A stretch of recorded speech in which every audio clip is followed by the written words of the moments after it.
Il est péché. Il est péché. Il est péché. Oh. Tu as péché. Et puis quoi? Guys, il te dit il est péché, tu me parles de quoi? Tu as péché. Toi, dans la présence de Dieu, tu as demandé pardon. Est-ce que ça là, il y a un problème dedans? Ah frère, il y a problème dedans de... Et elle fait quoi dans la présence de Dieu? Mais si tu ne vas pas dans la présence de Dieu pour donner pardon, là, tu as fait quoi? Si tu ne vas pas chercher miséricorde auprès de Dieu, là, tu as fait quoi? Tu as resté dans le monde. Non, c'est pas ça, mais... Non, moi je suis pas digne de la présence de Dieu. Tiens, je suis pas digne de la présence de Dieu. Moi, je ne suis pas digne de la présence de Dieu. Mais personne n'est digne de la présence de Dieu. Comment ça? Tu as péché, tu as péché. Tu ne peux pas changer ça. Tout ce que tu veux faire, c'est te repentir et changer de vie. C'est tout. Ah, c'est compliqué, hein. C'est compliqué. Le péché dans lequel je suis rentré là. On ne peut pas parler. Tiens. Hey, tu es un humain.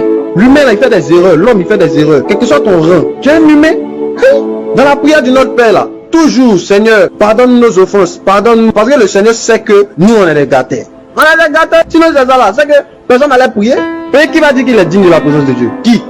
Même dans ta sanctification la plus profonde, personne n'est digne de la présence de Dieu. Comment tu expliques ça? Jean 1, verset 9. Si nous confessons nos péchés, il est bon et fidèle pour nous pardonner et nous purifier de toute iniquité. Reconnais que tu as péché et puis viens devant le Seigneur et dis Seigneur, il y a péché. C'est pas fini. Pour nous dire qu'on est des lâches, on est comme Adam. Adam, le Seigneur t'a dit, il ne faut pas manger, tu as mangé le fruit. Le vieux te demande, petite, qu'est-ce que tu as fait? Il dit oui, le vieux, il reconnaît, il a mangé le fruit et péché. Il fuit, il met ça sur la fille. Non, c'est la femme que tu as envoyée sur le côté ici, là, c'est elle qui a fait ça. À cause de ça, nous sommes ici, hein. Sinon peut-être on n'allait pas nous chasser du jardin. Tu as péché, viens dans la présence de Dieu. Ouais, Kaïs, tu as raison, hein. Mais moi, je ne peux pas aller dans la présence de Dieu. Sérieux? Bon, maintenant si tu ne viens pas dans la présence de Dieu, tu as fait quoi? Ah! Au moins, moi, je sais pas. Donc tu as resté dans le couvert égalé. Tu as mouru dans le péché. On n'a pas le choix. Tu as péché, tu es obligé de te rallier. Hé, Kaïs, c'est seulement dit, c'est gâté même. J'ai essayé de prier, mais rien. C'est normal. Tu as péché il y a longtemps que tu es resté dans le monde là-bas. Donc quand tu reviens, c'est clair que l'esprit est éteint. Donc maintenant, c'est à force de forcer que tu as rallumé l'esprit. C'est comme ça. Parce qu'au début, quand tu reviens, il y a la chair est là, tout ça, la lourdeur, tout ça. Donc c'est normal que tu ne sens pas. Après, ton esprit va commencer à capter, c'est comme ça. La Bible dit, approchez-vous avec assurance du trône de la grâce, afin d'obtenir quoi? Miséricorde et grâce. C'est pas faux, hein. Mais il y a une voix qui me dit, Jean, je suis pas digne de la présence de Dieu. Donc je ne dois pas m'approcher de Dieu. La voix qui te dit, non, tu n'es pas digne de la présence de Dieu, il ne faut pas t'approcher de Dieu, c'est le diable. Apocalypse 12, l'accusateur de nos frères, c'est lui qui fait ça. Le Seigneur dit, je ne suis pas venu condamner le monde, je ne suis pas venu le juger, je suis venu le sauver. Tant que tu vis, il y a de l'espérance, selon Ecclésiaste. Ah, non, cette situation-là, ça me dépasse. C'est un gars là, non, il me fait tomber trop dans le péché. La situation dans laquelle tu es là, c'est toi-même qui fais que tu es dedans. Le gars qui te fait tomber dans le péché, n'arrive pas à te concentrer, il faut couper. Et ça, on avait été dit. C'est tout ça là qui fait. Tu crois ça, Kaïs? À un moment là, marchons par la foi. Parce que tu ne vas pas marcher dans la foi, tu rentres dans les compromissions, il faut couper. À tes résolutions répondra le succès. Si tu as du succès dans ta vie chrétienne, si tu veux que tout passe bien, il faut prendre des résolutions. Ta vie de prière, tu installes tous les principes. Comme une fois tu pries, tu essaies de respecter ça au maximum. Le Seigneur va tes efforts. Mais si tu fais aucun effort, tu es assis, tu es dans le péché là, et puis tu dis non, j'ai péché, j'ai péché. Tu as resté dans j'ai péché. Ah. D'accord, il n'y a pas de problème. Ce qui est sur nous est là, on t'attend.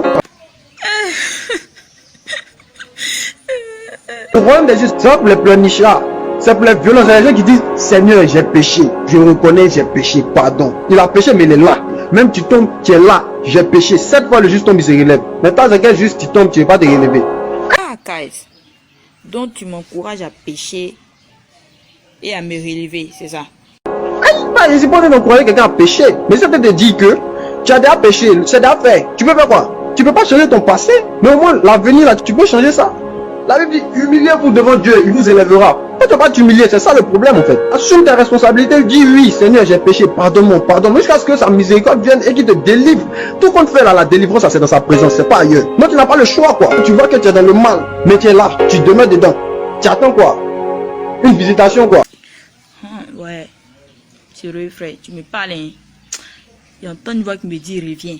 Le Seigneur pour sa miséricorde, il dit quand une brebis est perdue là, il laisse les 99 autres brebis qui sont là, ils sont allés chercher la brebis perdue là, ils sont allés la chercher. Donc la voix que tu entends qui te dit reviens, réponds-toi, réponds-toi, c'est la voix du Seigneur qui t'appelle. C'est sa miséricorde qui nous tient. On n'est plus dans la loi. C'est parce qu'il sait que ce genre de choses là n'allait plus marcher qu'il est venu envoyer la grâce. C'est parce qu'il sait que La loi là, ça peut pas marcher. On peut pas être réglo qu'il envoie la grâce. On fait le maximum, c'est notre papa, il nous comprend. C'est pas Satan, c'est Dieu. C'est la partie où tu as mouru et puis tu as un désaccord avec lui, c'est là, il y a rien bas. Sinon, t'inquiète, tu n'es pas mort. Tu peux demander pardon. C'est qu'un orgueil. André, tu as raison. Hein. Le ministère t'a laissé ici. Nous, on est, ça pèse sur nous ici. Les hommes qui sont ici que tu dois gagner. Qui va gagner ça pour toi? Le Seigneur a pardonné le péché de l'humanité tout entière. Toi, c'est quel péché? Toi, tu as commis, puis on pardonne pas.